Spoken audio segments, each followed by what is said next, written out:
నిలిపివేయాలని demand చేశారు మహబూబాబాద్ జిల్లా గార్ల మండల అఖిలపక్ష నాయకులు. గార్ల మండల కేంద్రంలోని నెహ్రూ సెంటర్ నుంచి శాంతి ర్యాలీ చేపట్టారు. అటవీ ప్రాంతంలోని ఖనిజ సంపదను కార్పొరేట్ సంస్థలకు కట్టబెట్టేందుకు బీజేపీ ప్రభుత్వం కగారును చేపట్టిందని చెప్పారు. కర్రెగుట్టల్లో జరుగుతున్న ఆపరేషన్ కగారును ఆపాలని, కేంద్ర బలగాలను వెనక్కి రప్పించాలని డిమాండ్ చేశారు. చర్చలకు సిద్ధమేనని మావోయిస్టు పార్టీ సైతం ప్రకటించిందని, ప్రభుత్వం ముందుకు వచ్చి చర్చలు జరపాలని, ఆదివాసీ హక్కులు కాపాడాలని తెలిపారు. అక్కడ నుండి గిరిజనుల యొక్క ఖనిజ సంపదను ఏదైతుందో దోచుకెళ్లడం కోసం కార్పొరేట్ శక్తులతో కుమ్ముక్కయి ఇవాళ కేంద్ర ప్రభుత్వం ఆదివాసుల పైన దాడులు చేసి ఇవాళ ఎన్నడూ లేని విధంగా ఒక నిర్బంధాన్ని ప్రయోగిస్తున్న పరిస్థితి రోజు అక్కడ కనబడుతున్నది.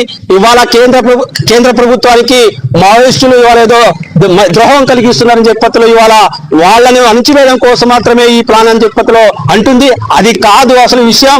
ఇవాళ కార్పొరేట్ శక్తులు ఇవాళ అక్కడ నుండి ముడి సరుకులు అవుతున్నాయో, అక్కడ గిరిజనుల యొక్క సంపాదన అవుతున్నాయో, అక్కడ గిరిజనుల యొక్క కాయకూరలు అవుతున్నాయో వాటిని దోచుకోవడం కోసం దాంట్లో ఒక పన్నగం తప్ప మరొకటి కాదు.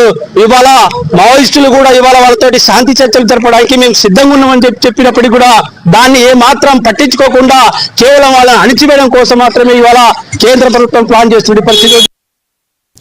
మహబూబాబాద్ జిల్లా